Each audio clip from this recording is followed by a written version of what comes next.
Grüß euch miteinander, ich werde euch da gerne vorlesen. Psalmen auf Berndeutsch vom Berchtold Haller Verlag. Der Psalm 13, ein Psalm vom David. Wie lang noch, Herr, willst du mich für Gang vergessen?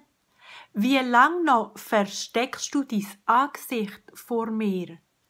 Wie lang noch muss ich mich mit Sorgen plagen? Mit Kummer Tag für Tag. Wie lang noch darf mein Find sich auflagen gegen mich?